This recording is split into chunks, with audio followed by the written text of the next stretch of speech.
Digital 410 Media proudly presents the What's the Scuttlebutt podcast with your hosts, Don Abernathy, Jeff Copsetta, and Dennis Blocker. Welcome, everybody, to a unscheduled episode of the What's the Scuttlebutt podcast, but a very important episode. This is a memorial episode, if you will, for the TikTok star, World War II veteran known as Papa Jake Larson. Jake Larson, a beloved World War II veteran and social media star known as Papa Jake, who captivated millions with his story, has died. He was 102 years old. Papa Jake died peacefully and was even cracking jokes till the very end, his granddaughter, Michaela Larson, wrote on TikTok. I am so thankful to have shared Papa Jake with all of you. You meant the world to him, she continued. When the time is right, I will continue to share Papa Jake's stories and keep his memory alive. We appreciate all the kind words and posts. As Papa would say, love you all the mostest. And so I wanted to share with you our interviews with Papa Jake. I got on the TikTok back in 2020, learned of Papa Jake almost instantly, obviously because my algorithm. I reached out to his granddaughter, asked if I could schedule an interview. She said sure, and we made it happen. To be honest, I didn't know what to think when I went into this, because sometimes content is all about the editing. And with Papa Jake, it was not about the editing. Papa Jake was charismatic, funny, sharp as a tack, entertaining as hell. And he's one of those guests that you want, one of those guests you love. He's the type of guest you pull the string, you let it go, you sit back, and you let him talk. He would go, he would talk for hours. Each of our interviews were probably 2 hours in length before editing.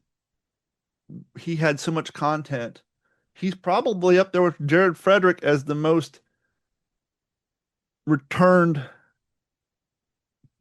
He's probably tied, or maybe one episode behind Dr. Jared Frederick as far as the most returns to the podcast for a guest. Papa Jake was on the show 3 times. My first interview with him was July 12th, 2020. The second interview was on September 6th of 2020. And then our follow-up interview, our last interview, was with him on November 2nd. And our follow-up interview was with him on November 4th of 2020. I've taken all 3 of those episodes, trimmed them out, and made one nice long episode in remembrance of Papa Jake Larson. Hello. Hello, how are you doing, Mr. Larson? The name is Jake. Don't give me that Mr. Larson. That was my dad's name. And He passed away when he was 85. How are things going with you, Jake? How are things in beautiful California today? It is great. It is great. Yeah, I missed the weather down there. We've been getting a lot of rain here in Florida because of the hurricanes that recently swept through and hit Texas. So we've been getting a lot of rain, and there is concern that we may be getting a tropical storm this weekend. So hopefully that won't happen because, well, I don't like my stuff getting blown away. I'm glad I'm living in California. We used to go through that when I lived in Minnesota. We'd have tornadoes, and we didn't even call them tornadoes at the time. We called them cyclones. Cyclones, yep. You know, it's interesting you bring up the phrase cyclones because I was watching the Weather Channel this weekend because of the concerns of hurricanes and tropical storms, and they started using the word cyclone, which I hadn't heard anybody use in the longest time. So I thought that was interesting to hear that they didn't want to quite call them hurricanes, and so they were talking about the perspective of cyclones coming through. Yes. Yeah. It's strange, isn't it? Absolutely. I appreciate your time once again. You know, the last episode you were on, our listeners thoroughly enjoyed it. Our download numbers were through the roof. We got a lot of new listeners to the program. So first and foremost, let me thank your fans over at TikTok. And for you guys who don't know, this is Papa Jake. I found him on TikTok, and you can find him on TikTok at Story Times with Papa Jake. They're great little 1-minute videos where he goes over some of his World War II history, and that's kind of how I found him. And I figured with the limitations of TikTok and 1-minute videos, why not bring to people a long-form interview? And so this is part 2. The last time we left off, we briefly got into her Bastogne saga, but we pretty much left off at San Lo, so I think we should pick up there. So you made it through D-Day, you made it through the landings, you made it through San Lo. Best of your recollection, where do we pick up from there? Ballet Gap. Okay. Oh, yes. Yeah.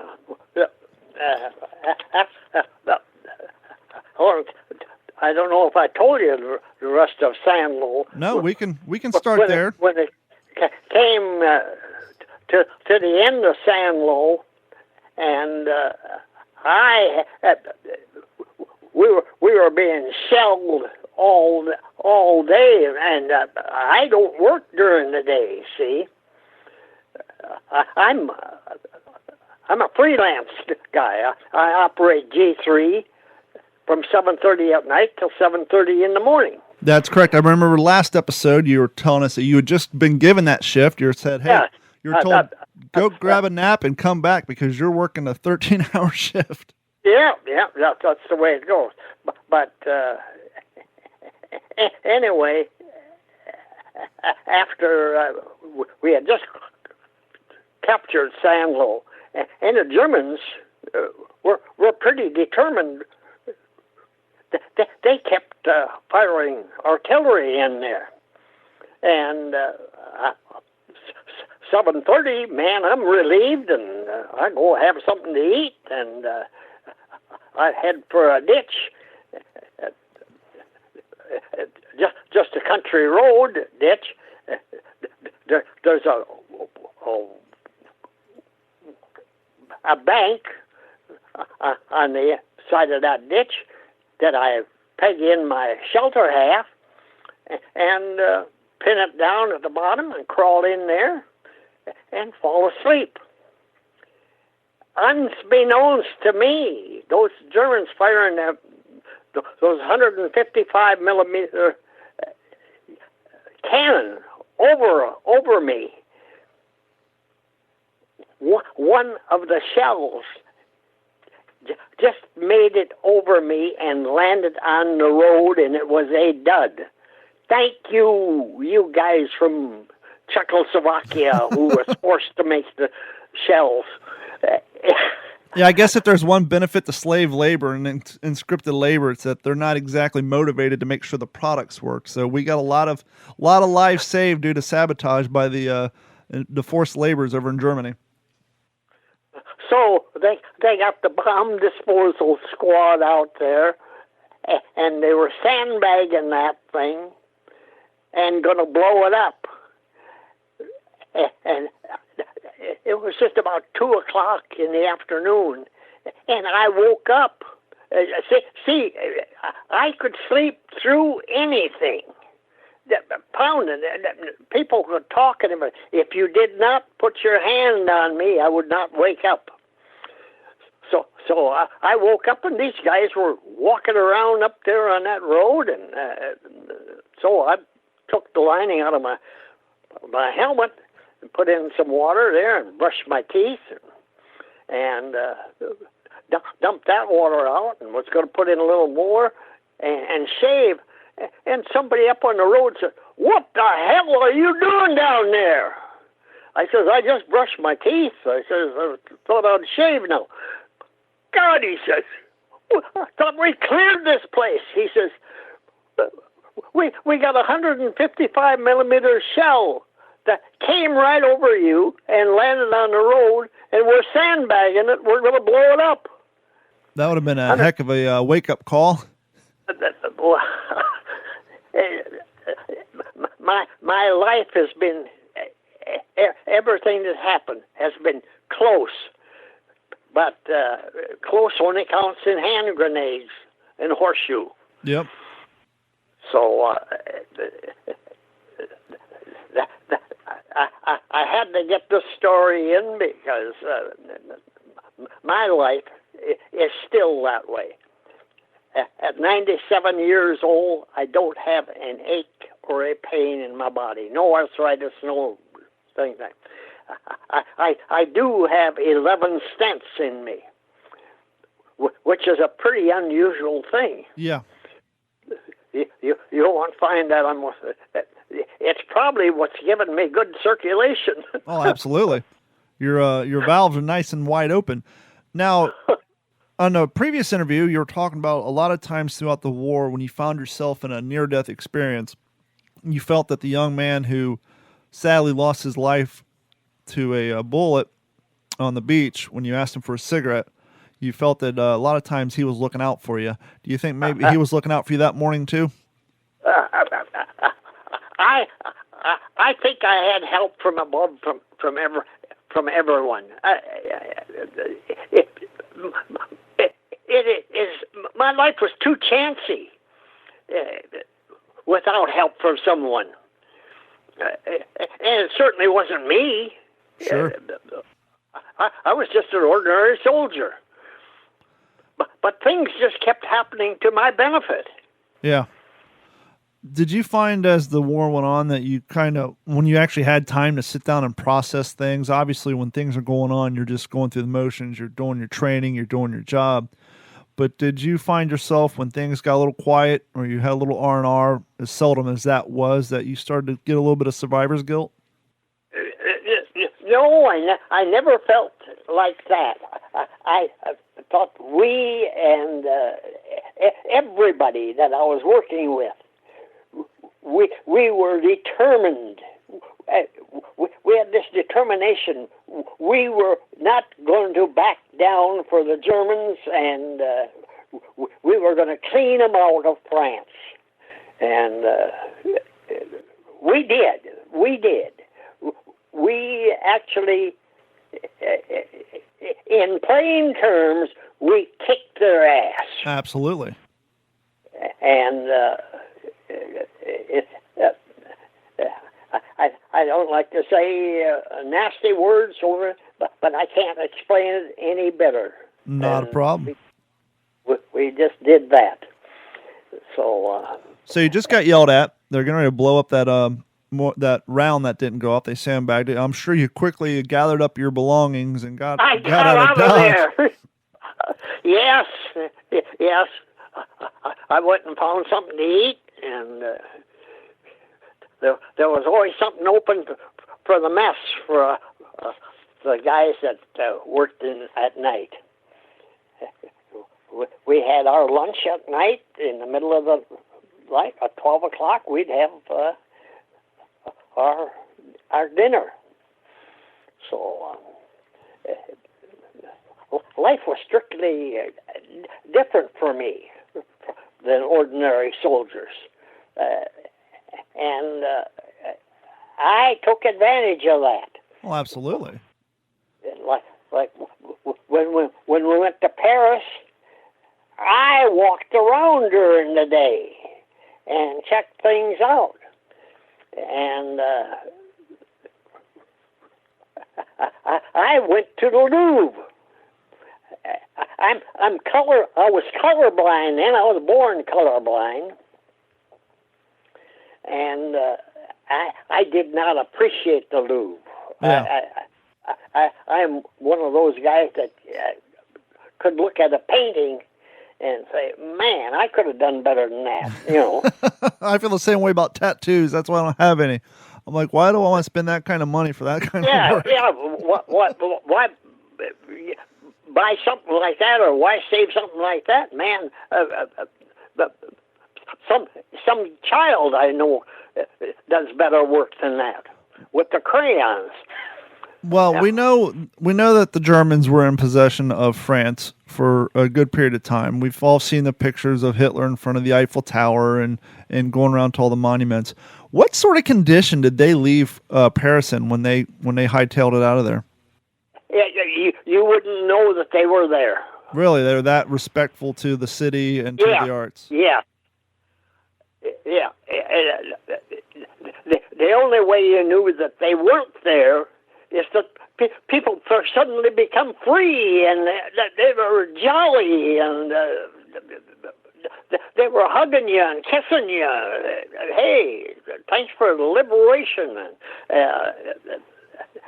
That's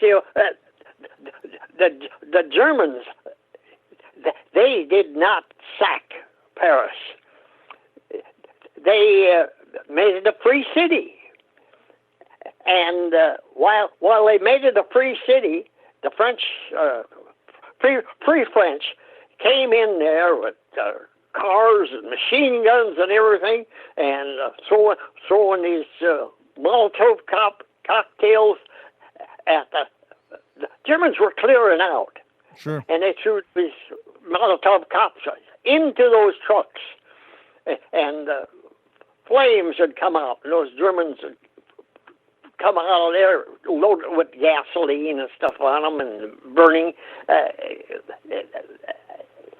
It was a kind of an uneven fighting, but I did not go through what those Free French people did. So I'm my opinion now that they shouldn't have done that. But who knows how they were treated for 4 years? If they were caught, they were shot. Yeah.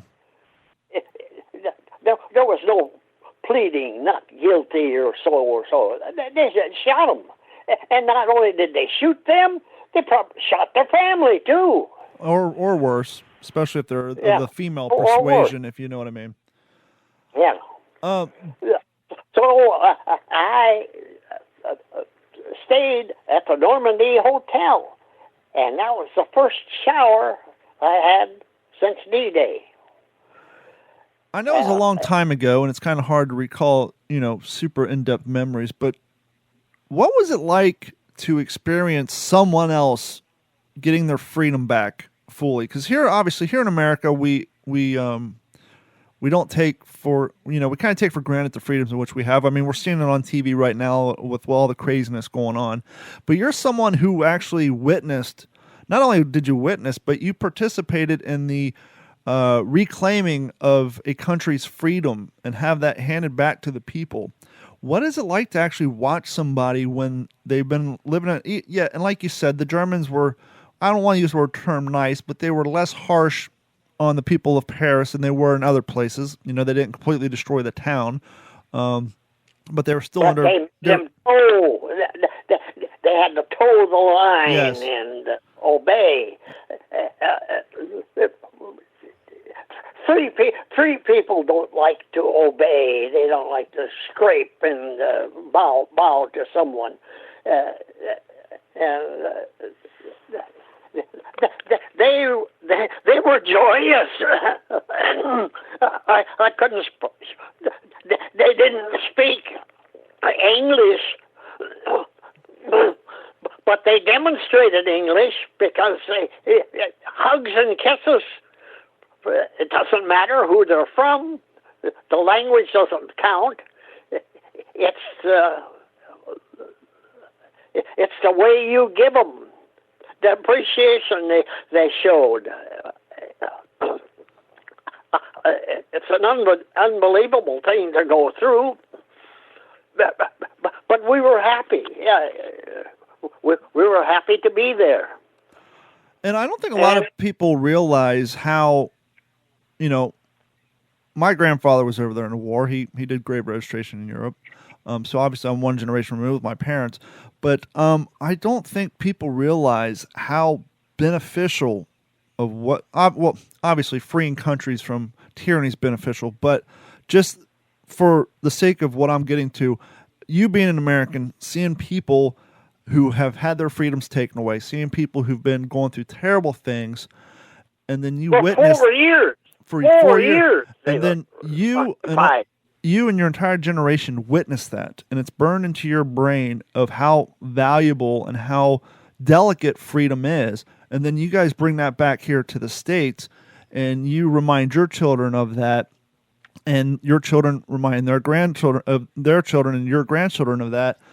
And I think the world itself has benefited greatly from that sharing of that experience, the reminder of that experience. But I'm almost wondering if we're getting just far enough removed now that on a worldwide scale, the current generations, they don't realize what happened back then and how delicate and how much of a gift true, honest-to-God freedom is.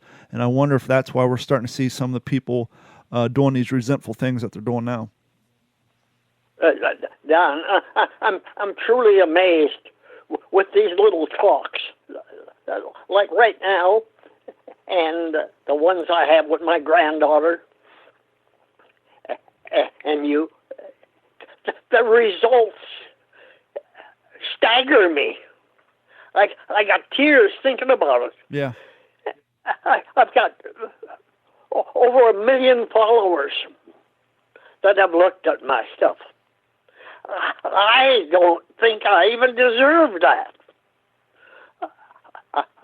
It's those people that are buried over there. They made it possible for me to be here. Yes, but you carry a very valuable role. It's your, I don't want to say job or duty, but it's the task that you have taken on yourself is to share their stories, because obviously they can't.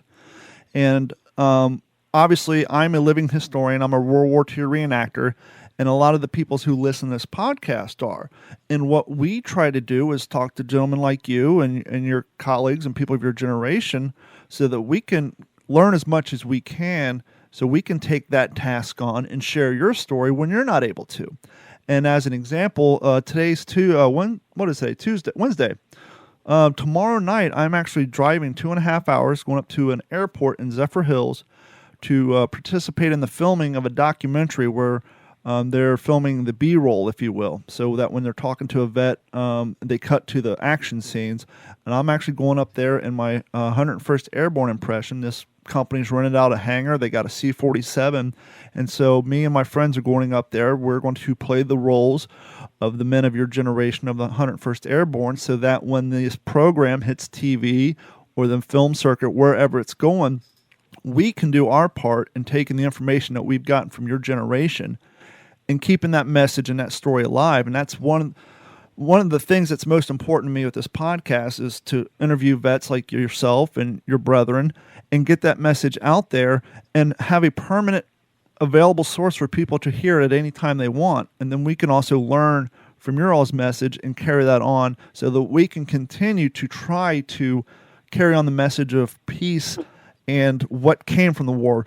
As reenactors, some people think we're trying to glorify war. We're not. We're trying to remind people of the gifts that came from it, why it had to happen, why it was so necessary, and why it's so important to remember the horrible details so that we can appreciate the package, the gift that came from it in the form of somewhat worldwide peace, with the exception of the communist countries. Well, I'm staggered with the response I've got. I'm a little farm boy from Hope, Minnesota, and I tell people I think I put Hope on the map. Yeah. And I have friends who said, "My God, Jake, you're giving all that information. How much are they paying you?" I said, "I'm not in it for money." I said, "We're doing this to honor those that gave their life for me to be here. Those cemeteries are full over there. We left thousands and thousands of soldiers. And I lived that." Yeah. At the 75th anniversary of D-Day, I was down there on Omaha Beach Cemetery. And to tell you the truth, that's the first time I was in a military cemetery. I came in on Omaha Beach with part of the 1st Division. We had the 1st and 29th Division. And Operations Sergeant, I had to come in with them. When I had 5 reporters with their television cameras following me, and they said, "Walk out amongst the graves and start reading one of the inscriptions." I walked out, and the first inscription I read was a private from the 1st Division. I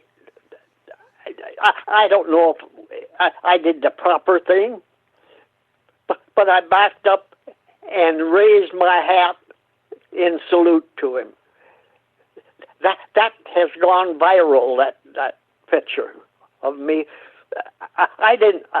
I still to this day don't know if that's a proper way of acknowledging all those guys that gave their life.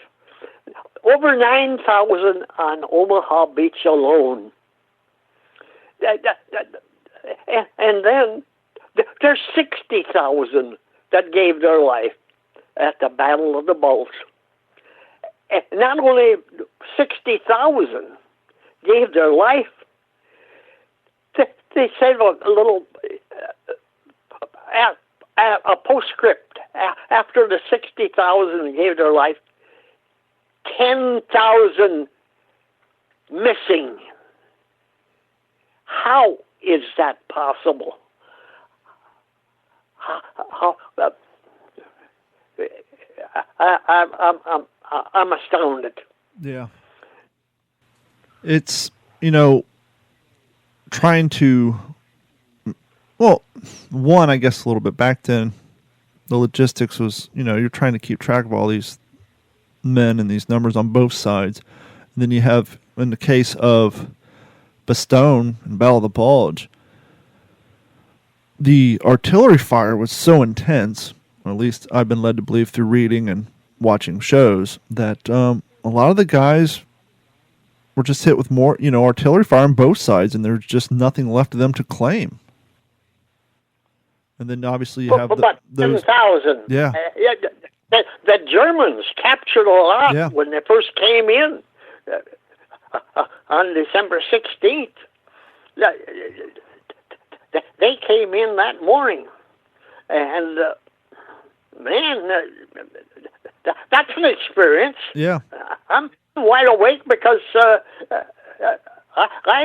was working nights, see, and it kind of gave itself away at 2:00 in the morning.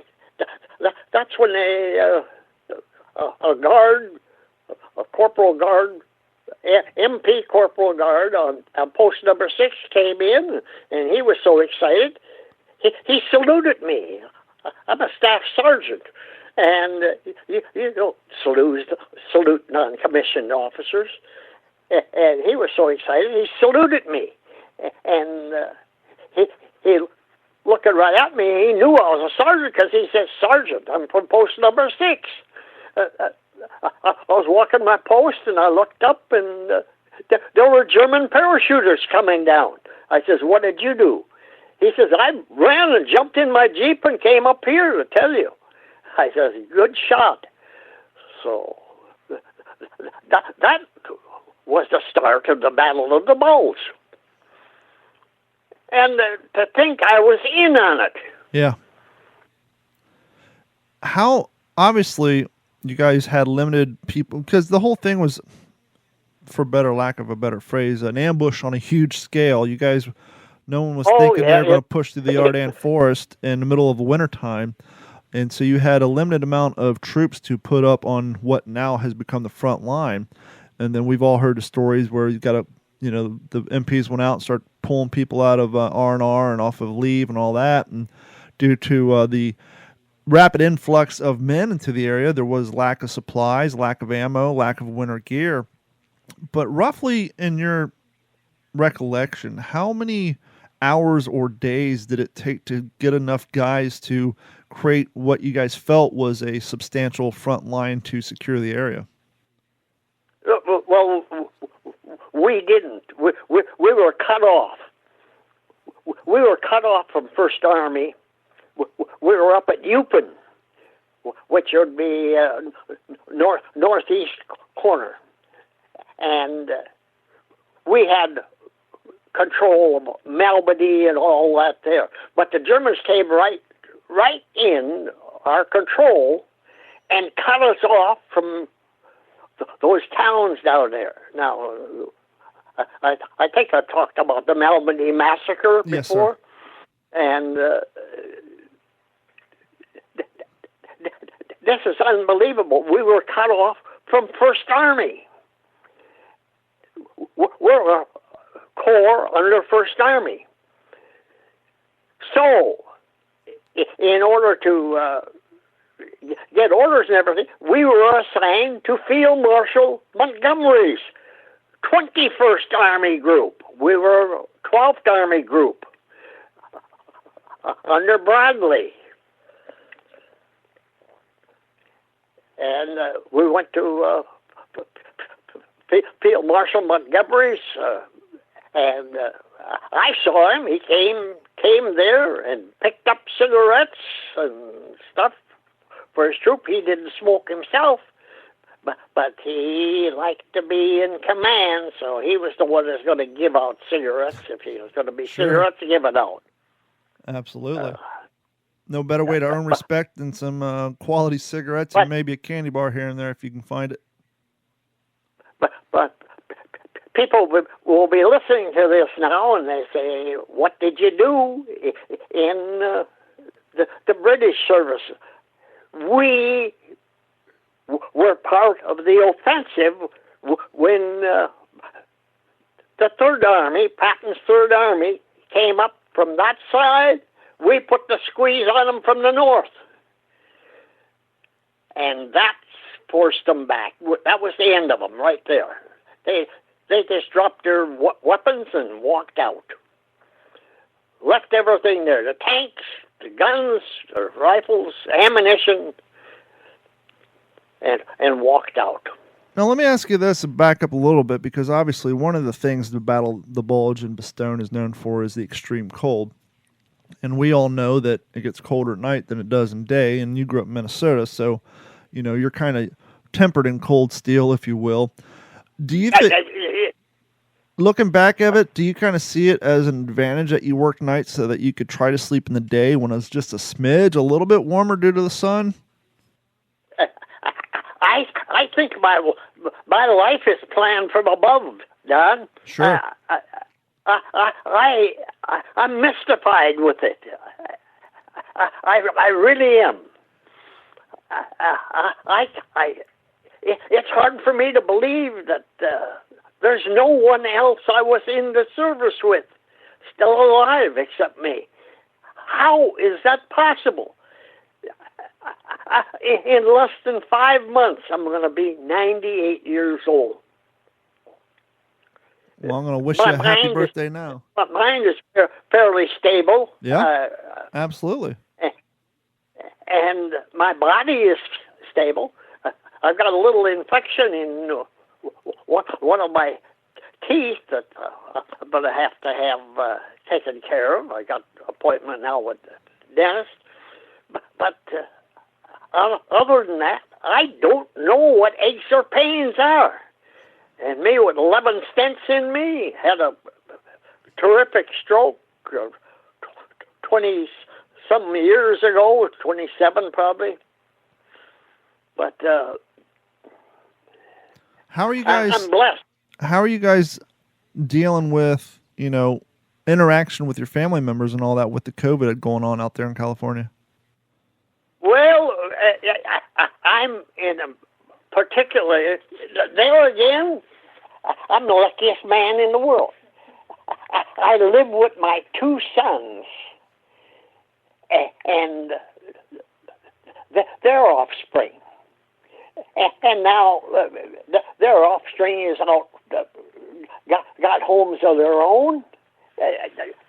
See, I'm not only a grandpa 9 times, I'm a great-grandpa 11 times, and one of my grandchildren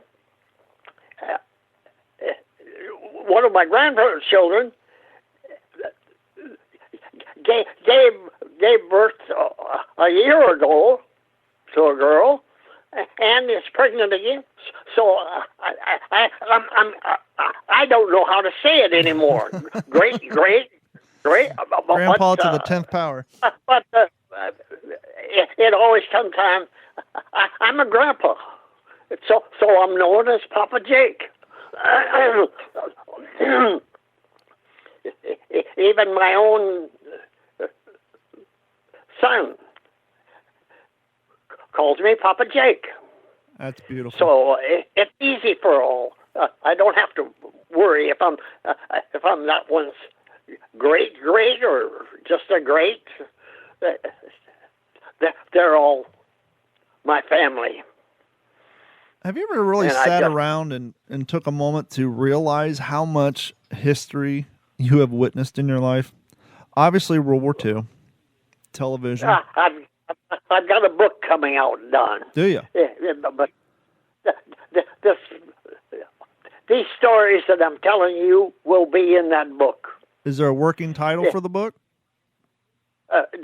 Yes, I've got a title for the book. The luckiest man in the world, Jake Larson.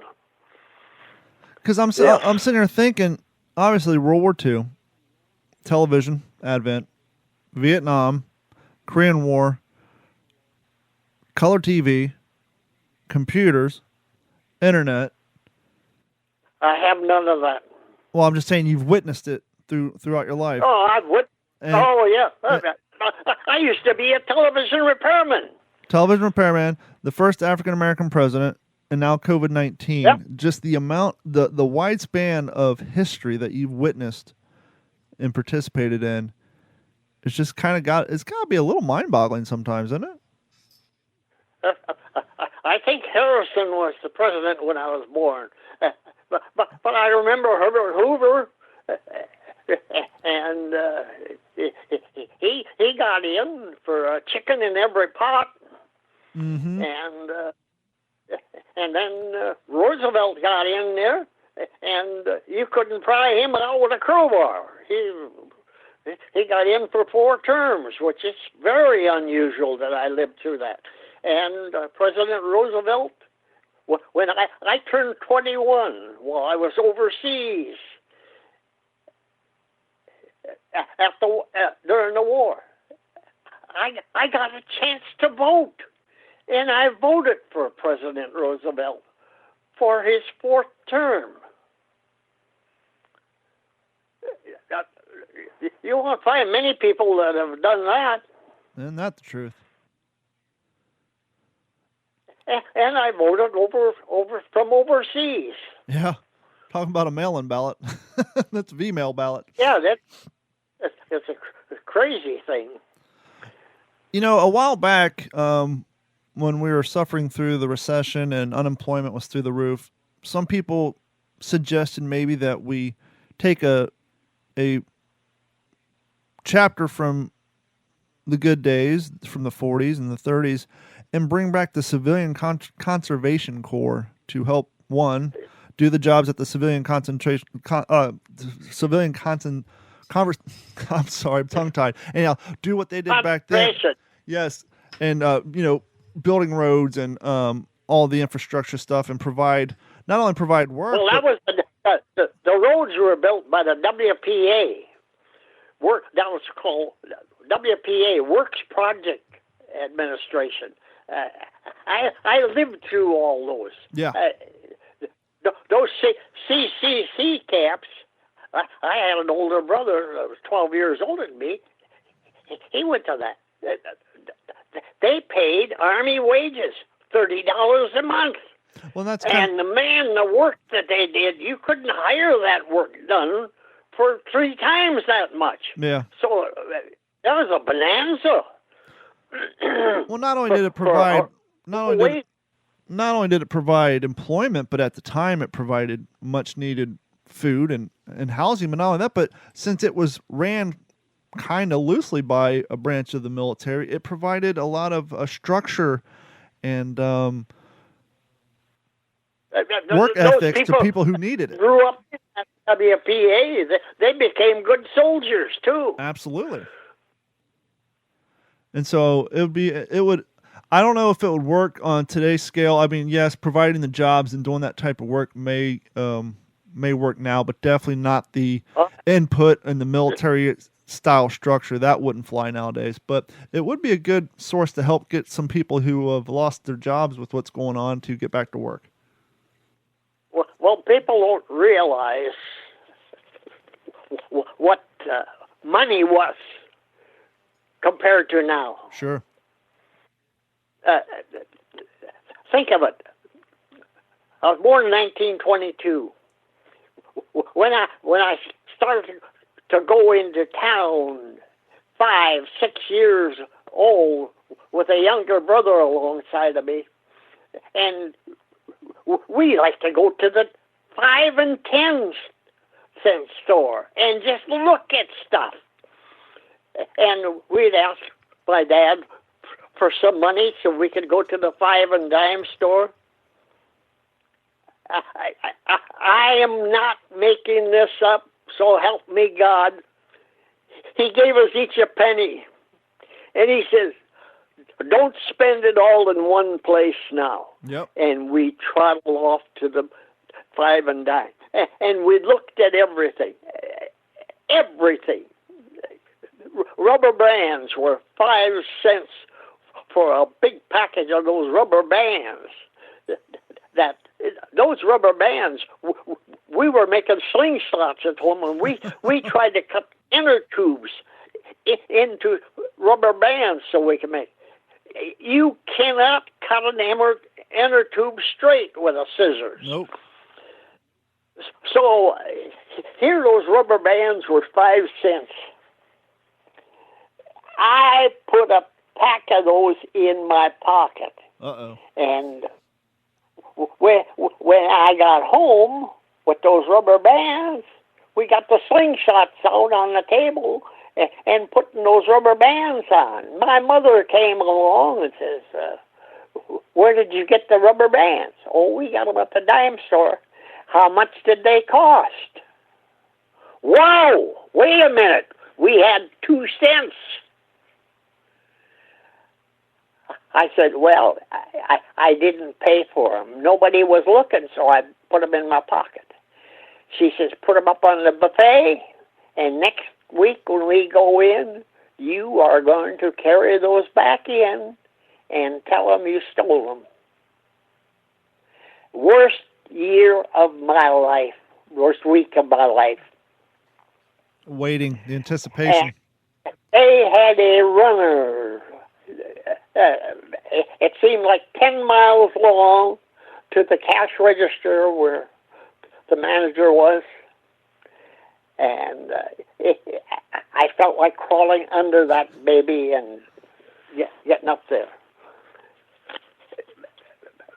What a lesson. What a lesson.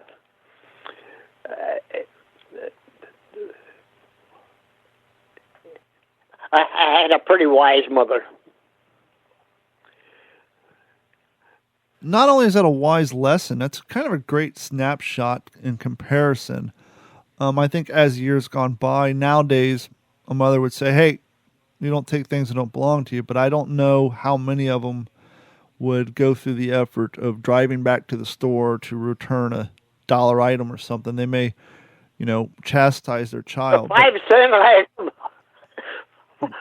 5 cents. Yeah, I was adjusting for inflation because there's nothing anybody could buy for 5 cents now. But my point being is the lesson that you learned, because once again you had to wait a week, so the anticipation, not knowing what the store manager was going to say to you, not knowing what your parents were going to say to you, so that little thing of your mom making you return that item has probably served you so well throughout your life, because it's one of the most important values and lessons in life is you don't take things that don't belong to you. And if you don't have the money to get it, don't steal it. Go out and earn the money and then go buy it. And by the way, and it's funny when you brought this up, because I was thinking I have another podcast. It's a general entertainment podcast. But my brother and I were talking about how when we were kids, when we didn't have money for things, we would window shop, which I don't think kids do that nowadays. And we would go, for example, we were heavily into skateboarding at the time, and they were quite expensive, and we didn't have the money. So we'd go to the skateboard shop, and we would study every component that made up that skateboard and all the different brands and the different prices. And we would build a catalog in our head. Okay, when I have the money, I need to save up this money. And we would learn everything about that particular item so that when we actually had the money, we would go to the store. And it became so important to us. And so instead of just going out and buying it and leaving and playing with it for an hour, when you spend months planning, learning, educating yourself, saving up the money, when you finally got that item, it meant so much more to you that you utilized it for a longer period of time. And something like skateboarding or surfing or biking or scuba diving, it becomes a lifestyle and not something you just tried for 10 minutes and walked away from.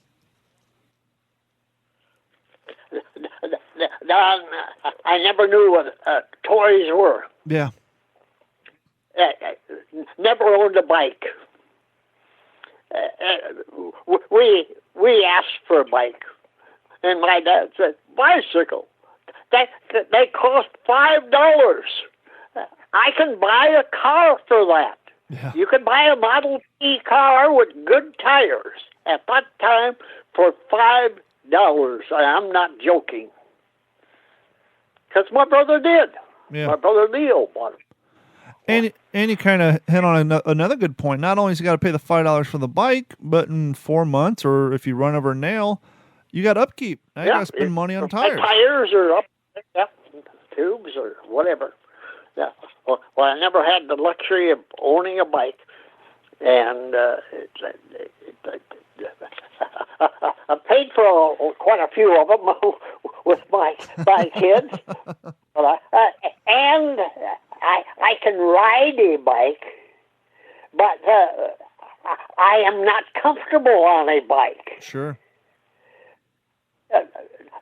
There's a difference in riding a bike and comfortable. I don't feel safe on a bike. And some of these kids jump. Oh, man.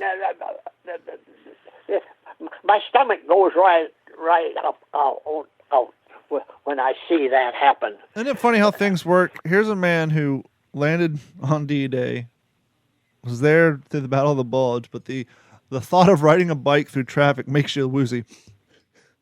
Yes. Yeah. So yeah. Where did the war end for you? Were you there through the duration? Did you get to go home? Did you get points? The war ended at the Battle of the Bulge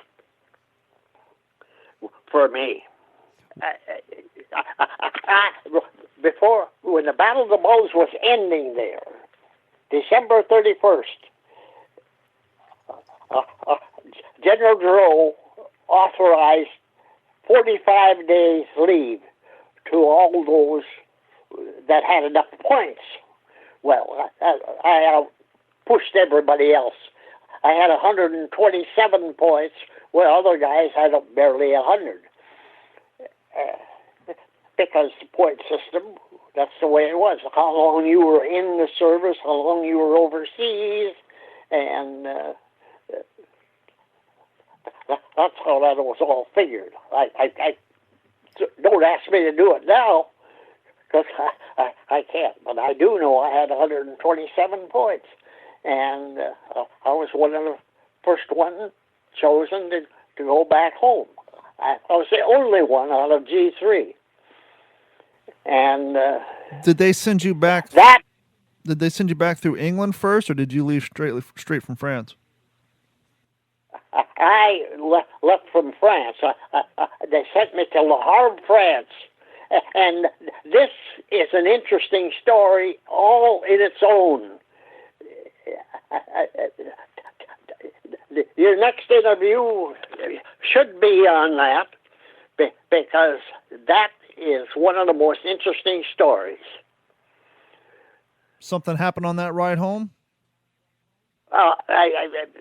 Yes. Well, it happened before we even went home.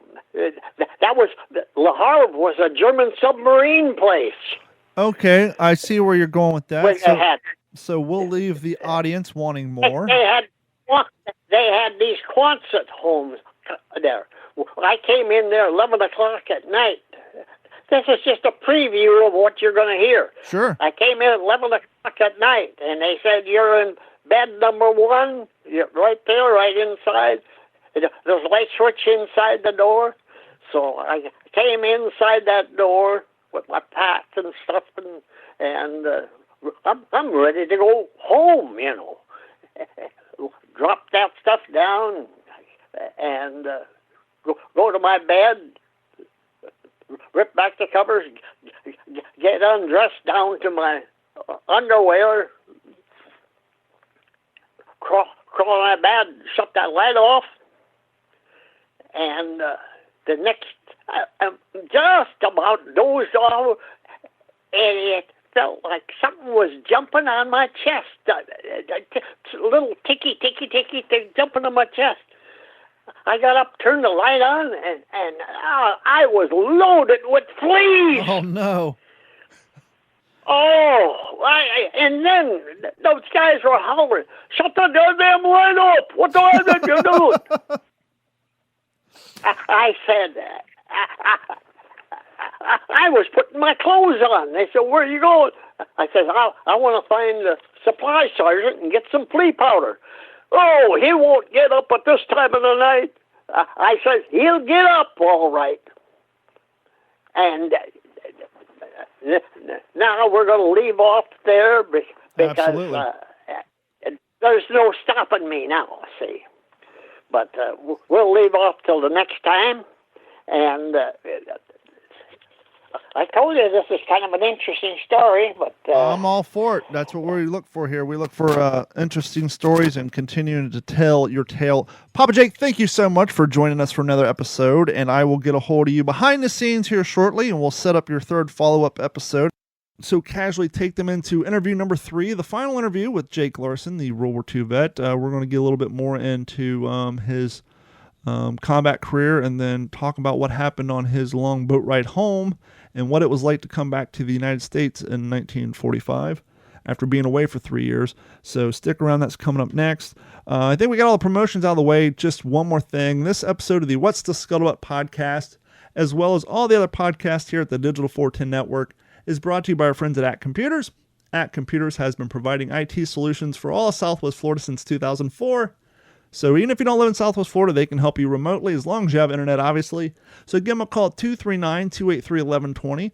That's 239-283-1120. Or head over to act-capecoral.com.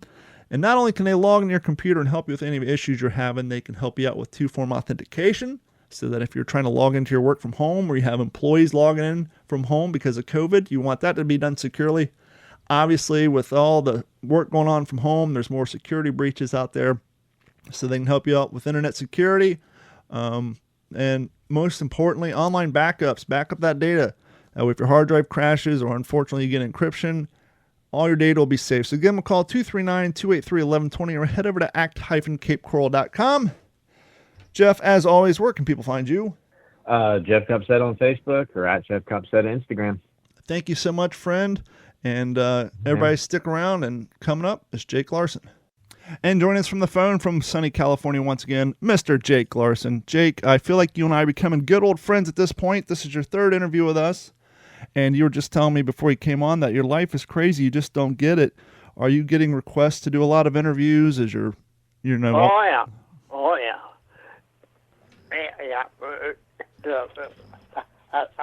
I went to trade school after I got out of the service in 1945.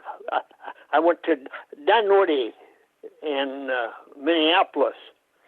I took electricity and air conditioning, motor rewinding. God, there wasn't anything I couldn't do.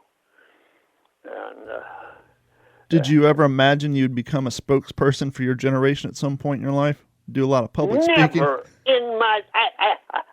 I had to take public speaking when I was in the 10th grade. I couldn't even talk to my class. Sure. So the last time we were together, we just wrapped up the Battle of the Bulge, and you were telling me that you had something interestingly happen to you on your long travel home, but you said it's quite an in-depth story that we should schedule a third interview, which we are obviously happy to do. So maybe we should pick up right around the time of the ending of the war for you. I guess we'll start nice and clean. Where did you get your notification that the war was over for you and it was time to go home? There's another. Mine is so different from anybody else. I ran G3 at night, the night shift. Mm-hmm.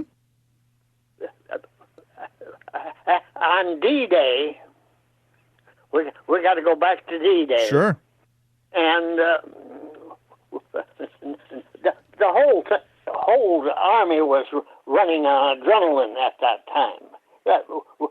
We loaded on the 4th, expecting to invade Europe on the 5th. Well, that storm came in, and it was postponed till the 6th. What does that do for morale? I mean, here you guys have been training for years. Some of these guys have been training for 3 years. You take that long boat ride across seas. You're doing more training. The orders come down. Okay, we're moving. At some point, you have to find a little quiet time. I'm sure you basically have to accept fate. Okay, here we go. Tomorrow's the big day. Like you said, you're running off adrenaline, coffee, and cigarettes. And then all of a sudden, the thing gets scrubbed. How does one rebuild morale after that? I mean, because now you got to go through it all over again. A second night of, oh boy, tomorrow's the day. What does that do to a guy? How would you feel in front of all your buddies there? Everybody is putting on a front. Mm-hmm. You understand? And when you put on a front, you boast everybody. So we're all in it together. There was no down. We wanted it done and over with. We wanted to get it over. We wanted to go home. Sure. I was overseas for 2.5 years there, you know. And we knew we had invasion in our plans, but we wanted to get it over with. The prolonging of that thing, and they kept bringing supplies from the United States. I thought England would sink from the amount of supplies they have. You cannot imagine the millions of things that came over. All kinds of guns, tanks, airplanes. I don't know how they got them all made. Trucks, loaded with trucks. It's just unbelievable supplies. Yeah, I think the logistics officers are some of the biggest unsung heroes of the war. I mean, just the logistics alone. Let's forget the fact that you guys are going to war and all the things that are going to come. Just the idea of coming out of a Depression era, building all this new equipment, but getting it overseas via ships, via anything that floats with a motor, and just that in itself, getting it done with the least amount of confusion. I'm sure that things got misplaced and things didn't land exactly where they're supposed to, but even still, the amount of effort to go into that, and then to have the VE mail separated and that getting priority as well. Just the logistics of the war and what those logistics officers were able to do is just still to this day, it is mind-boggling to people that haven't seen anything like that. And we were right in on the whole doggone thing. It's how did they ever manufacture all those gigantic planes? Those B-17s, you don't put those together, just snap your fingers. Not at all. And I have the privilege up in Tampa Bay, about 2 hours from me. They have the USS American Victory Liberty ship, and I've had the privilege to participate in events on that ship while it's out on Tampa Bay. And when you're standing down there on the dock in front of that thing, it blows your mind of the size of that. But then to realize that that's nothing in comparison to the other ships, and to think that you and your friends and the people of your generation are standing on one of these ships, and you look out and you're just surrounded by miles and miles and miles. material. Yeah. The world will never see that again in its lifetime. And it's just photos of the day just don't even give it even remotely, the gravitas of what that situation was. Well, that is and will be the largest enterprise ever done in the world. That D-Day, 1944, January 6th, or June 6th, 1944. There will never be anything. 7,000 ships participated. 7,000. That's insane. And I don't know if I told you this, but I worked on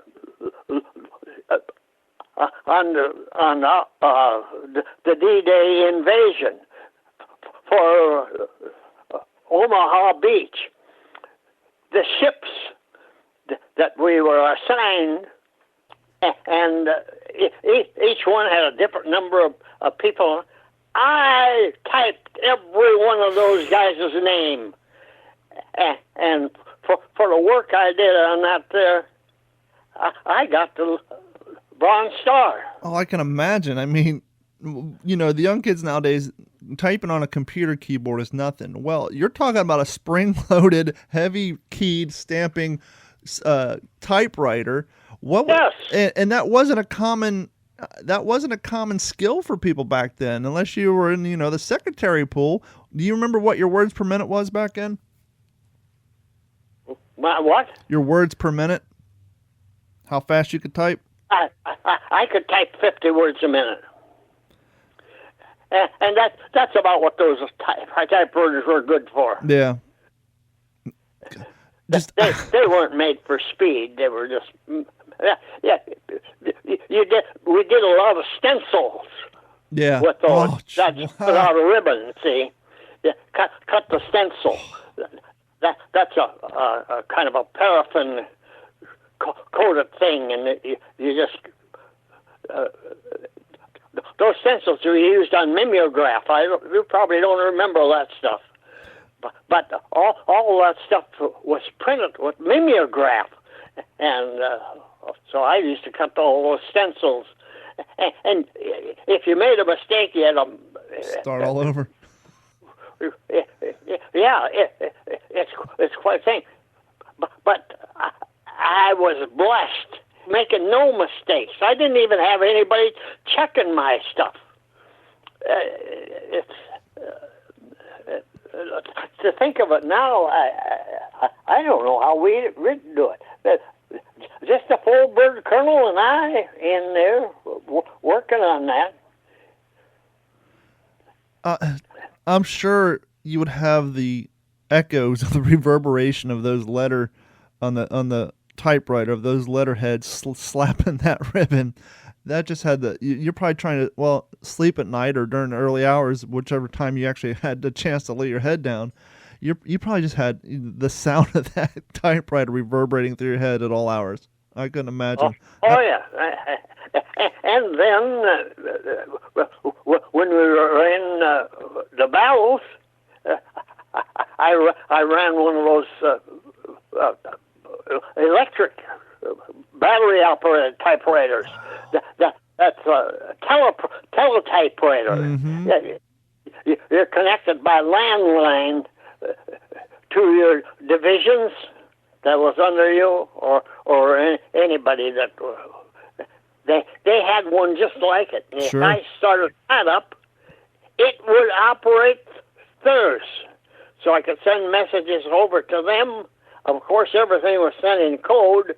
You sent messages, 5 letters at a time. Think of it, 5 letters at a time.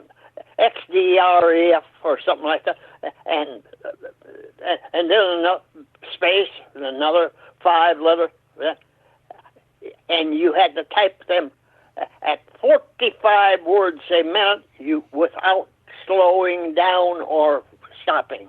And so not only are you typing 45 words a minute, but you're not even typing your natural English. You're typing code. I can only imagine how long the training had to take for that. It is something you just can't just sit down and do. Sure. A couple of weeks to really, but I was proficient on the typewriter too. Sure. Yeah. So before I diverted the conversation, you were talking about, we went back to D-Day, and we were kind of talking about how you're prepared to go on June 5th, but because of the storms, it got moved a day. And so let's pick up there. All right.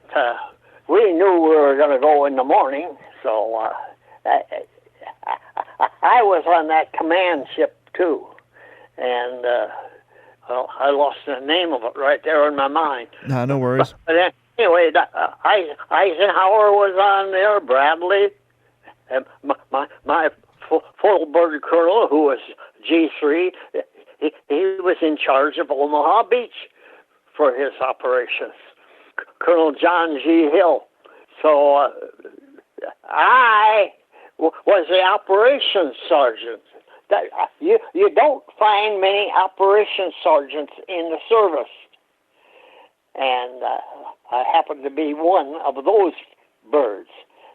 And I had to go in with the 1st Division because I was supposed to pick out the command post. Well, all hell broke loose. We could not go at our regular time. I was supposed to go in there at 8 o'clock or something, and here we went around in circles, waiting to get the word to land. The Germans were putting up a resistance. They wouldn't let anybody get up over the cliff. So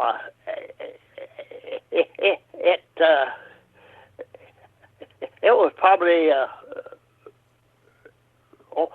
pretty close to 10 o'clock before we got the thing that we were going.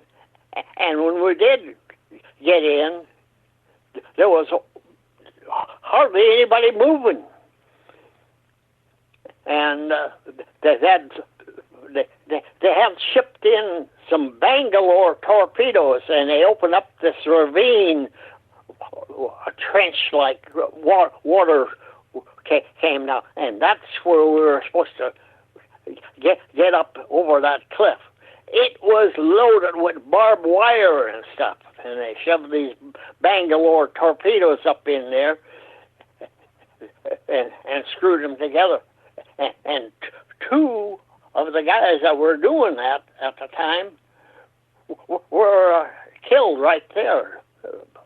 The Germans shot them, and God, I remember that just like yesterday.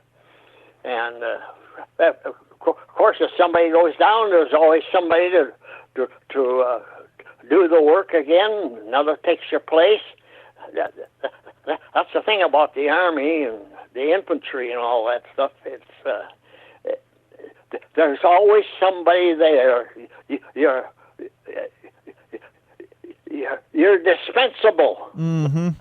I don't know how else to put it, but when you're in the service like that, you become dispensable. There's always somebody can take your place.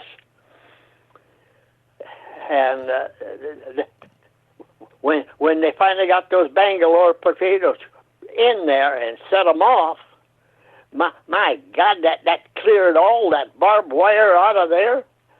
That's when the Germans cleared out from the back of their armament and where they were shooting at us. They have no protection from the rear. They're wide open. So they cleared out. It's just like open season there for space. Yeah. Well, that barbed wire is kind of their last line of defense. They didn't expect, you guys to make it that far in. You made it past the Hedgehogs. You made it past all the MG-42s, the MG-39s. and then you made it up past the barbed wire. And as we all know, because Hitler sent most of his men and tanks up north because he thought Patton's army was coming up north. Yeah, thank God for that. You see, it's little things like that you put together, and that's the reason I'm sitting here talking to you right now. Think of it. I was in infantry. I was started off in infantry. I got the headquarters company.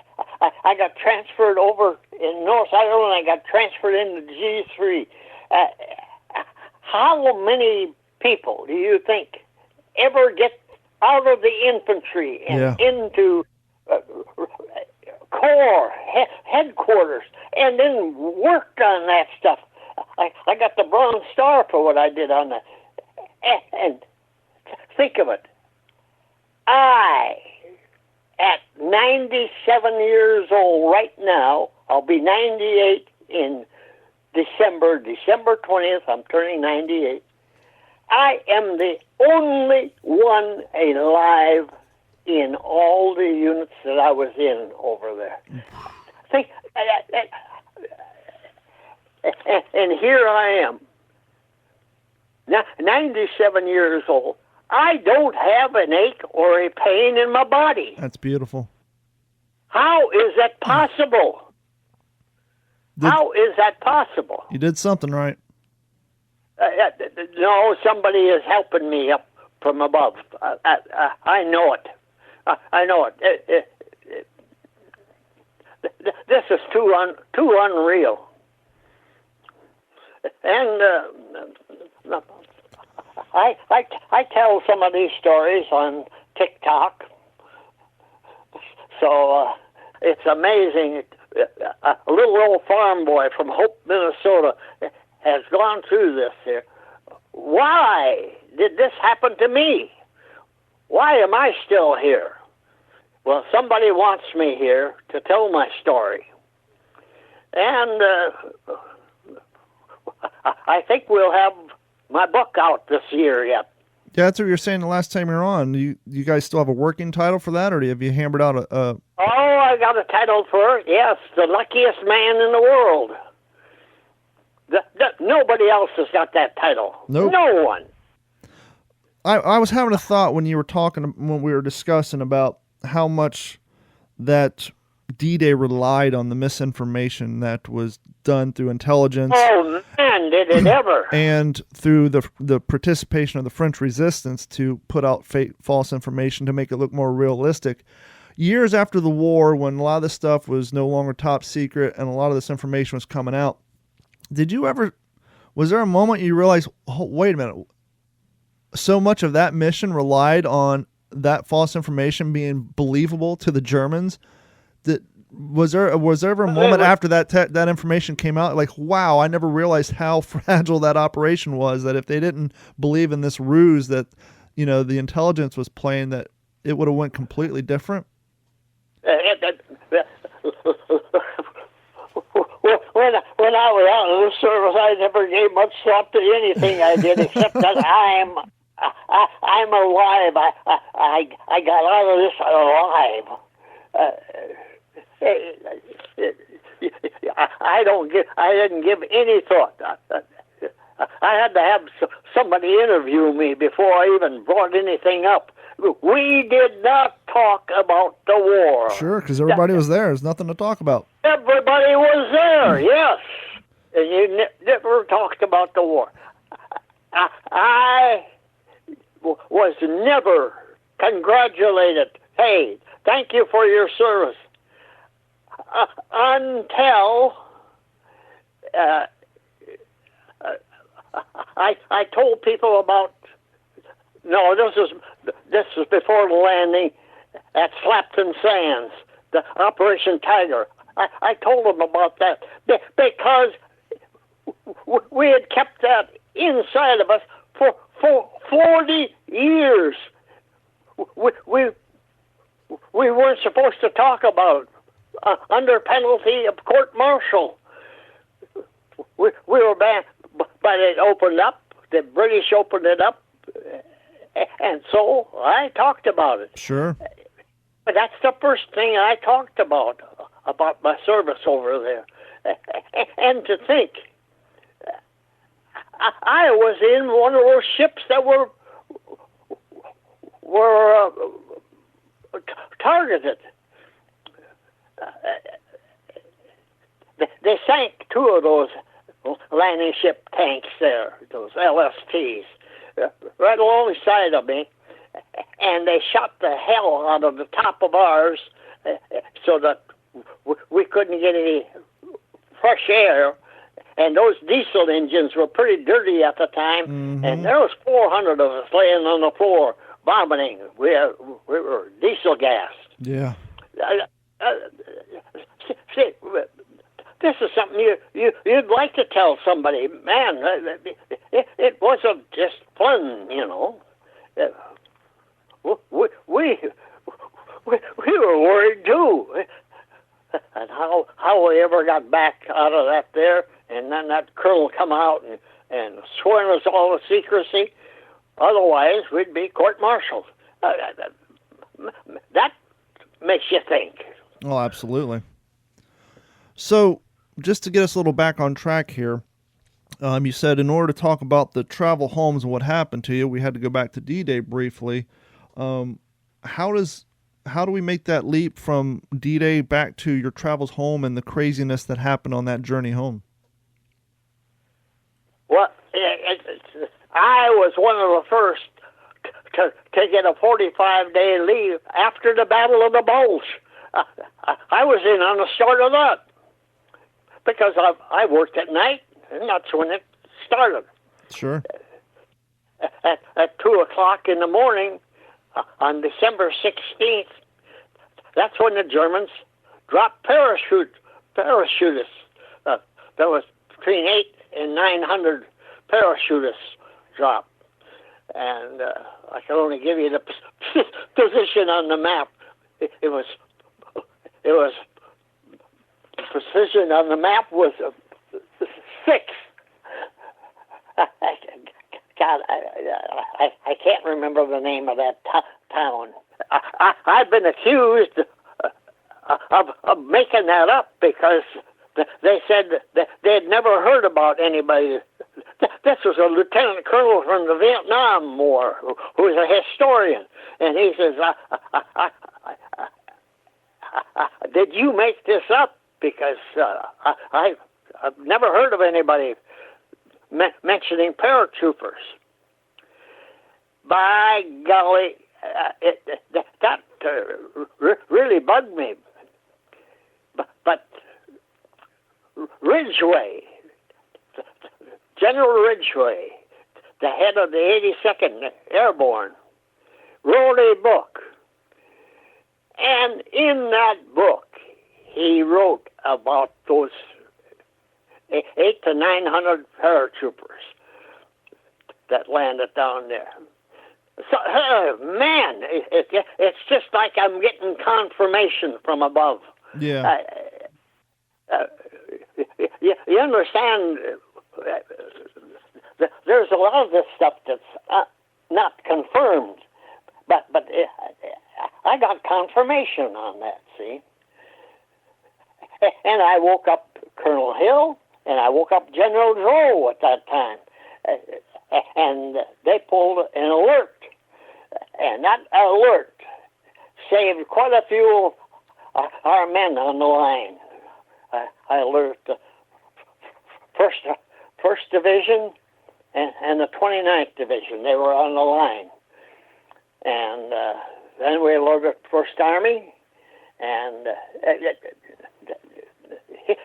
here's a weird thing.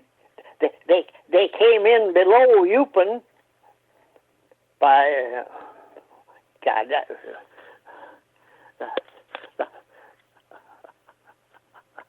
I'm running out of gas. No worries. I was just looking. Yeah, it looks like the book was called Soldiers, The Memoirs of Matthew B. Ridgway. It came out in 1956 on Harper Brothers, first edition, January 1st, 1956. So you had to wait almost 9 years to get any sort of confirmation for what you're telling people. Yes. I was telling that story from my own experience, and people were thinking I was making it up. Well, at least you got your vindication after all those years, and finally some hard truth came out. More than that, I've got my life here. My God, think of it. No one else alive right now that I was even over there with. There must be something about my stories that ring true. You can't make up stuff. It's hard to remember lies. Sure. And if you do remember them, you have to remember exactly what it is. Well, and more often than not, when people are telling the truth about a story, you can tell the truth is there based on the detail. A lot of times when people are making up things on the fly or lying, the details aren't really that crisp, so it's hard to track down. And and a lot of times when the real stories come out, they're not as glamorous. They're not as romanticized as the made-up ones. And so a lot of times, when someone's telling a story and it seems matter of fact and it seems less than, exciting or amazing, then it tends to be the truth because they're not trying to embellish it and make it more than it actually was. The name of that place came back. Malmedy. The Yep. Malmedy Massacre. My God, yes. That's where that Piper, colonel or general, whatever, I think he was a colonel, leading those tanks. And they had the big ones. And those was the SS division that came through Malmedy. They had captured about 100 engineers or 90, something like that. And they were taken prisoners. So they lined them up in the ditch with their hands over their head. Snowing. It was snowing. And as the tanks drove by, those people lined up, giving themselves up. They shot them with those machine guns, 30 caliber machine guns. They call that the Malmedy Massacre. Then had terrific frost, and when we had troops go in there and pick up those dead, those guys were sprawled in every position like spiders.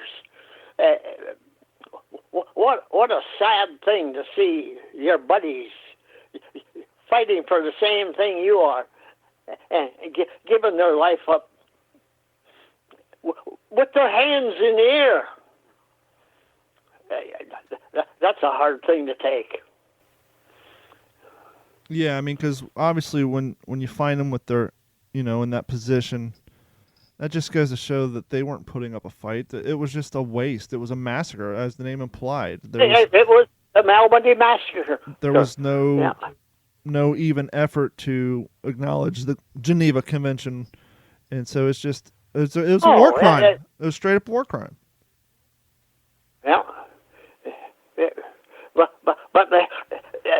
what was life to Hitler? A means to an end.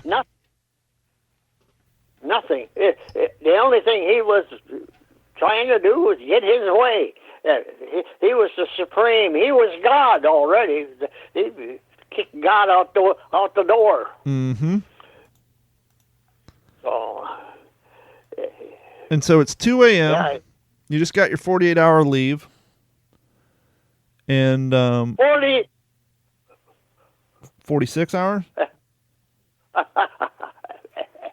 After the Battle of the Bulls, I got a 45-day leave 45 to days. go back to the States. After 3 years over there, well, nearly 3 years. I think it was a month short there, but that's close enough to 3 years for me. Sure. But I had 127 points, and that's when I had the most of anybody there, so I got in on the 45 days. Now here's strange things happened to me. I got on a train there, and went down to France. No, Le Havre, France. That was a submarine station there. German submarines. They had Quonsets that they housed the things. I came in at 11 o'clock at night and was directed to this Quonset, and they said, take the first bed. I had the underwear on, so I stripped my outer clothes off and crawled in bed, shut the light off. Everybody was, oh, shut the goddamn light off, shut the light off. You know, so I got in bed, and I was exhausted. Man, I was just about to sleep. And something was moving on my chest like it was jumping up and down. I got up, turned the light on, and looked under my underwear. I was full of fleas. Oh, jeez. Wow! Oh, my God. And then people hollering, hey, shut the damn light off, shut the light. I said, where's the supply sergeant's tent? I said, get back in bed. He won't get up. He'll get up, I says. I dressed, went down to the supply sergeant's tent, and, of course, he was sleeping. Sure. They always sleep in their tent. They don't trust anybody to break in there, so they always sleep there. So I pounded on that screen door. He said, what the hell are you doing? Get out of here. Go what? I said, I need some flea powder. Get out of here. I'll get it for you in the morning. I said, you go back to sleep. I'm going to find the commanding officer of this place and see what he's got to say about, hey, I'll get up. I'll get you your flea powder. So I got the flea powder, and then after I powdered myself and my bed and everything, then these other guys say, hey, can we borrow that? Nope. Yeah. The other guys are hollering, shut the light off. So, by God, got some sleep. So prior to this, you worked G3 at night. You were in the Battle of the Bulge. It's super cold. So you finally get a 45-day leave, and here's your first opportunity to get a night's sleep where you're not working, have a bed instead of a cot or a foxhole, depending on where you were previously sleeping, and you can't even enjoy your first night in a bed because of fleas. Yeah. Think of it. For 6 months, we're going from town to town. Never had lice or fleas or anything. And here you come to some place that's operated by the Americans. They took over from the Germans there. They took over Le Havre. And they didn't take care of the flea problem. I couldn't have been the first one to have it. Sure. Yeah, that is kind of disgusting, you know, when you come there to an American place run by Americans and have that happen.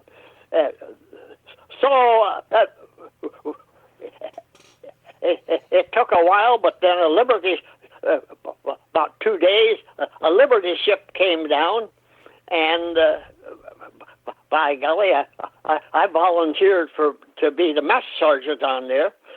All I did was make ice cream and coffee. But before that happened, I'm there, and there's wounded from the Battle of the Bulge being put on that ship, and they're loading it up.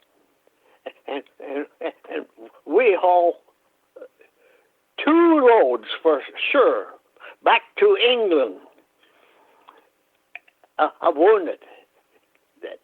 This also, see, this is off of my 45 days. By 45 days start after I get to Fort Snelling in Minnesota. Really? So it doesn't start when you leave your assigned post. It actually starts when your feet get on American soil? It took me 51 days to get to Minnesota. Wow. 51 days from the Battle of the Bulge. See, like when it was all said and done, you're looking down the barrel of a 100-day leave.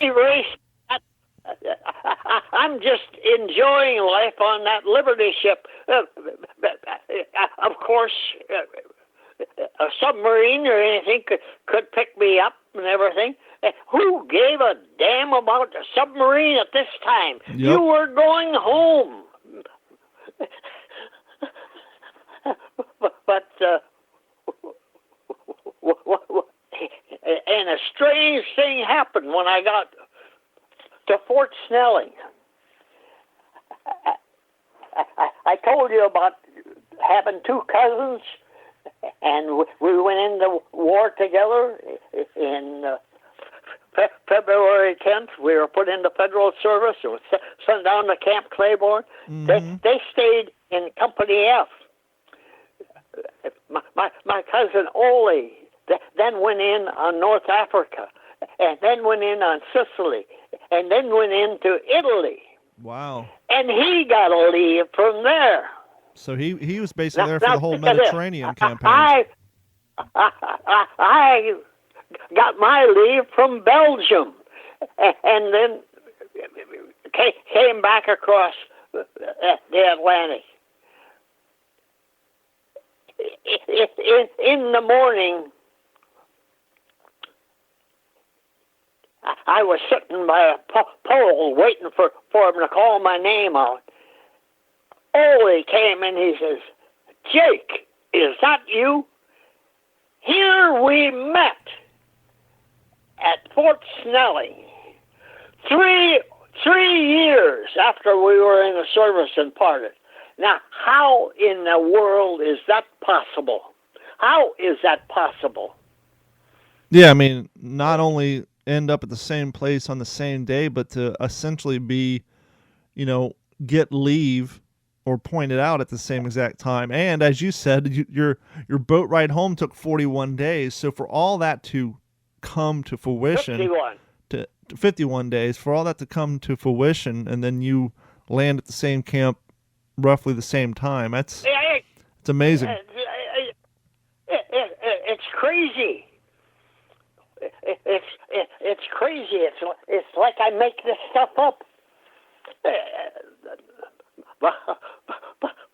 But he got discharged the same day I did. And that was February 13th. April 13th. April 13th, 1945. We were the first 12 discharged before the war was over, overseas. That was a day after President Roosevelt died. He died on the 12th. I got discharged on the 13th. What was it like to get back to the States after 3 years? I mean, you went in. The country was still in the middle of It was unbelievable. Full rationing. Everything was rationed. You had to have a ration stamp to buy gasoline. You had a ration stamp for tires or anything. Flour, of course, food. I actually have a ration stamp book here in the studio. You saved. My mother saved lard, all of the fat, and I found out they use that to make glycerin for ammunition and stuff. I never knew they did that stuff, but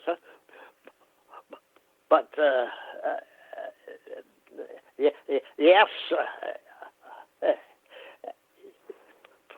For I never got any recognition for my service because everybody that was in the service got out, and no one talked about their service because everybody was in different parts of the service, and it'd be like sitting down talking to yourself.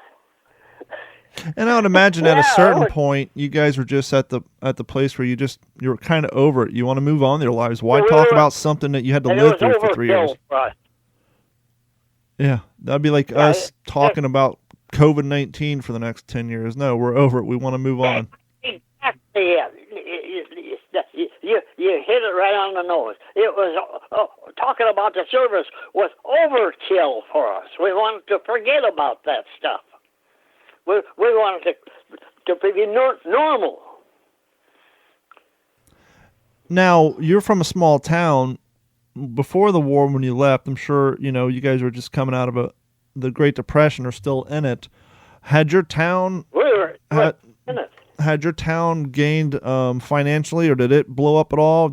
Was there any more manufacturing going on in your town, or did it look the same when you got home? It shrank. Really? It really shrank. Yeah, and I'm not joking. Yes. We used to have 2 stores there. 2 stores, a bank, pool hall, a garage, a creamery. Creamery was the thing that bound the town together because all the farmers milked their own cows and brought the cream into the creamery. Here's an interesting little thing.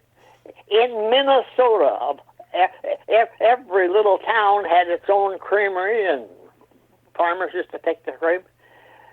The only creamery left in Minnesota that still operates is from Hope, Minnesota. That's where I was raised. Hope, Hope, Minnesota.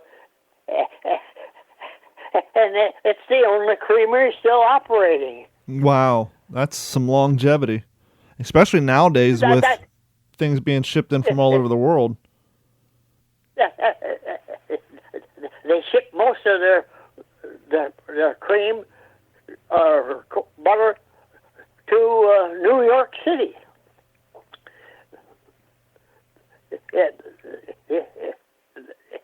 It's about the only number 1 butter that's still made in this little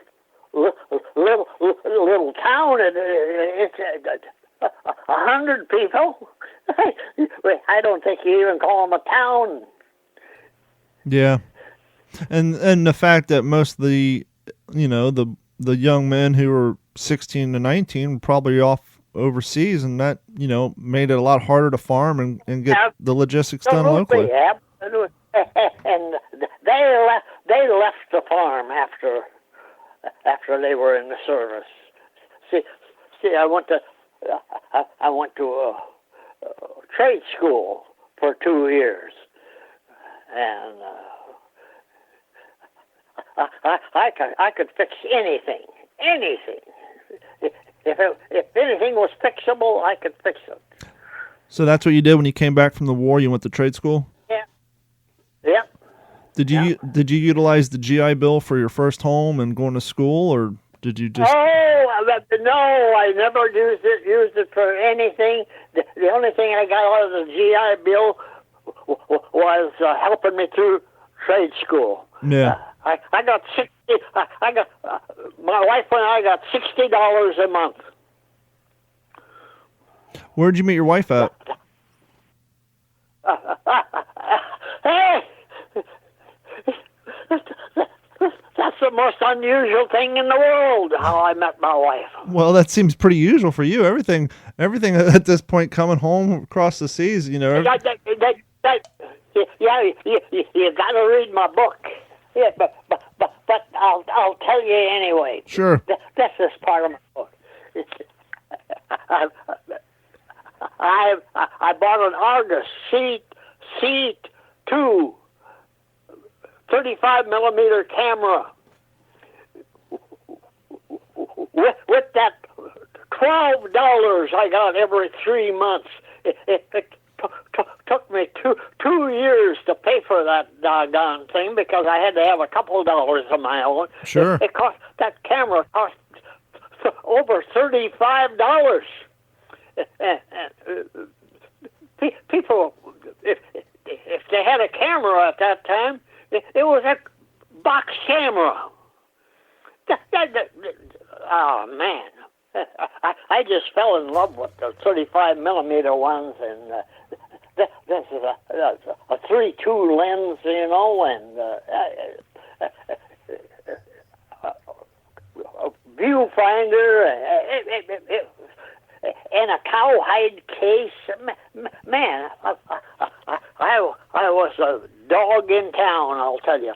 Well, what people don't realize too is nowadays we're all just point and shoot. People don't understand what a aperture is, an f-stop time, what a light meter is, and back then photography was a true skill and art. You had to know how to use your light meter, set your f-stops, set your apertures, and all that stuff. Did you get into the development of film at all? Oh, I did, yeah. I ordered film, rolls of film from Hollywood. You can get it cheaper there. It's black and white. Mm-hmm. I loaded my own canisters under the tarp, you know, or something, see? Yeah, I took 4 years of black and white photography in high school. I think this was in the 90s. My record, I think, from taking the film out of the canister and loading it into the developer tank was about 30 seconds. I got pretty proficient with it. See what I mean? Yeah. You get so anyway. When I got to North Ireland, I got to talking to a medical major there, Major Joseph Ridgway, and he had an 8 millimeter movie camera. That's a wind up, had a spring wind, you know. Mm-hmm. And he says, Jake, here, as long as you're in photography, he says, if you go on furlough any place, come and pick up my camera and take it along and take pictures of that. I said, sure. By golly, I got a furlough to Edinburgh, Scotland. I was in North Ireland. So you have to go by ship to get in England, and then it's a roundabout way. But I went to North Ireland, or Edinburgh, and God, that was a great thing. So I took a bunch of pictures up there for him on his movie camera. I took some with my one-shot camera. So I came back and gave him his camera back. He took and sent that roll of film to his wife. Well, a month went by, and I was on Sunday. I was walking around with the camera. I had just taken some pictures of some swans. We don't have swans in Minnesota. Never saw a swan. And here's a pair of swans, and they're so elegant for the thing. So I took a picture of that with my camera. And here drives Major Ridgway up in his Jeep. And he says, I got a bone to pick with you, Jake. Uh-oh. I said, what kind of a bone have you got to pick with me? He says, the last time you used my camera and took pictures for me, he says, who are those girls? I said, what are you talking about, man? He says, when you went to Edinburgh, I sent that raw film to my wife, and she wants to know who those girls are you took picture of. Whoops. Oh, my God. Oh, I forgot about that. They had a convention up there, and I said, my God, you never see this many good-looking girls. So I took movies of that. He says, man, I said, you can't send that raw film to your wife, get it developed here, and then you can cut that out. Never the wiser. And I said, so I sat in his Jeep and handed him that Argus C2 camera of mine, and he took a picture of me in his Jeep. I didn't have a Jeep. I never was in a Jeep. Just to ride in one, going someplace. But I never had one and never sat behind the wheel before. So when I developed that up, I said, my God, that picture is great. I can't believe it. So the picture of the swans and the picture of me in that Jeep, I sent to my mother. And my dad saw that, and he put them in the photo news in Owatonna. Now, I didn't know the end of this until I got out of the war and met my wife. And by God, we got married while I was going to Dunwoody. And after Dunwoody, I had a service station in 1948, and she was pregnant with our first child. And I came home at noon to get something to eat, and I went in to wash up, and she had her wallet out. She was changing wallets. And on the top of that desk there was that picture from me in that Jeep, taken in North Ireland. When I was 19 years old. Hey, where did you get that? She says, I was a sophomore in high school. When that picture came out, I cut it out and put it in my wallet. You put it in your wallet? What you put it? She says, my girlfriend says, who is that guy? And my wife said, so help me God, this is the truth. She says, that's the guy I'm going to marry. Wow. All those years later, she still had it. All those years later, yeah.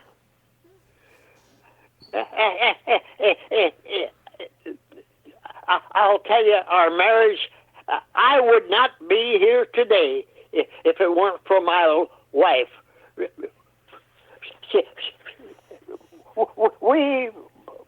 had a place. We owned our own. I was 67 years old when she said, Father, when she called me Father, anything she wanted, she got. Father, I found my dream house. The dream house was this house that we're living in, that I'm living in right now. My two sons and I each have got their own place here. They're neighbors to me here, upstairs and right alongside of me. And we raised their children. Their children are grown up now. But I had a stroke here, and if it weren't for my oldest son coming and getting me in the morning when my alarm went off and I couldn't answer it, he heard it and he got down and got me to the hospital. I have a little atrophy in the palm of my left hand, and I kind of drag my left foot, but it doesn't seem to have affected my mentality any. No, well, not maybe at all. it has, but that was 27 years ago. Wow. 17 years ago, I was back in Minnesota for 7 weeks, and that was the last Fifth Corps reunion in Eau Claire, Wisconsin. I drove up to that. I was up in Nisswa, Minnesota.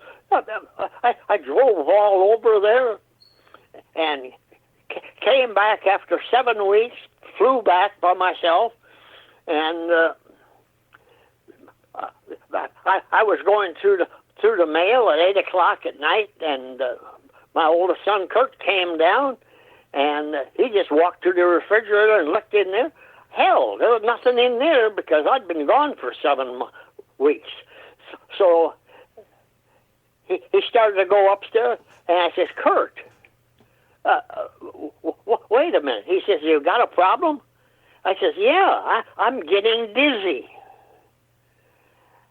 He says, I'll be right down.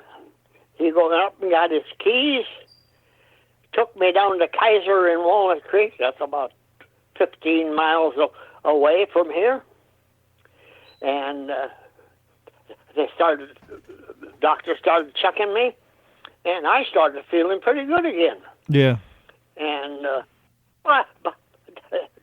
10 o'clock at night, my whole family was down there. And my daughter said, Dad, they want to keep you overnight. And I said, what was the reason for that? Oh, I think they want to put you on a treadmill in the morning. Stress test. They hooked me up and put me to sleep. I went to sleep. I woke up the next day 25 miles away in another hospital. I had cardiac arrest and sent up to that other hospital, and they put 6 stents in me and said, you have to have 5 more. Wow. So I was shipped over to San Francisco to Kaiser and had 5 more stents. I got 11 stents in my chest. 11. People, I've been called a liar by the doctors. My father has 7, so I can believe you're 11. It's crazy. But I've got the best circulation of anybody in the world. Maybe that's the reason I don't have aches or pains. Yeah, you're borderlining on an artificial heart at this point. You got 11 of them in there. Fun fact about Kaiser Permanente. Cardiac arrest. Yep. I came through it. And I'm so happy you did. And just for a fun fact for our listeners about Kaiser Permanente, the hospital, as you know, back during the war, Kaiser was actually a ship and tank building company. And, absolutely, and yes. They had so many employees working so many hours a day that they had to basically have an on-site hospital. And so they got... God, I'm mentioning that. What's because I owe my life. I'm here because of Kaiser. Yes. So they went from building tanks and Liberty ships, and then after the war, they just focused on medicine, and that's where Kaiser Permanente came from. It started off as a on-site hospital for a shipbuilding company, and now they're one of the best hospitals in the country. They are top-notch. They rate number 5 in everything. All different things. Well, thank you for reminding people about that.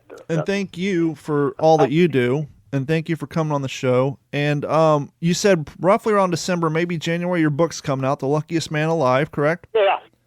And obviously when that comes out, we will remind our audience. Luckiest man in the world, Don. Luckiest man in the world. Luckiest man in the world. Well, I will be one of the first ones to buy a copy, and then I will send it out to you so you can autograph it for me. Jake Larson, thank you so much. You guys can find him on TikTok at Storytimes with Papa Jake.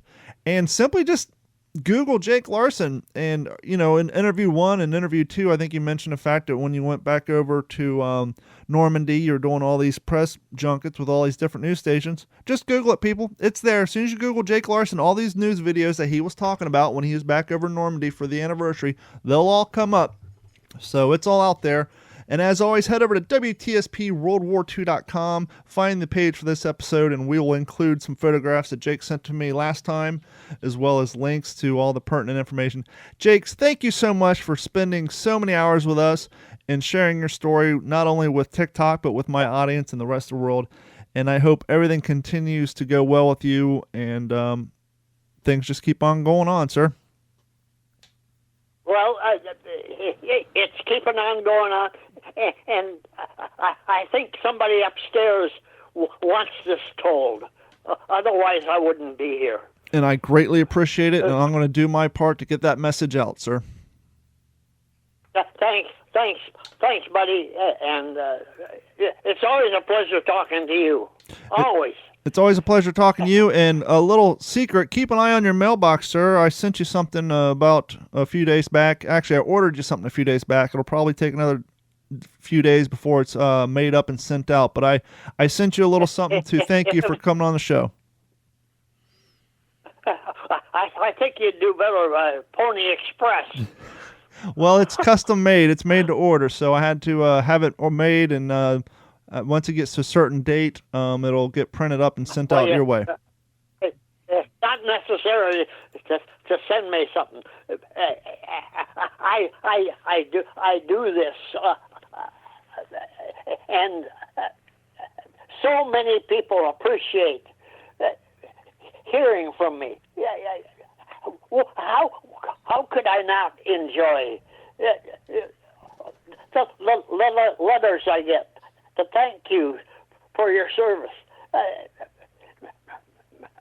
I get tears talking. Some of these people have lost their dad, their grandpa, their uncle. We all served in the same war. And if it weren't for those guys, I wouldn't be able to be here. They paved the way for me. Thank you all. Thank you. This has been a Digital 410 production.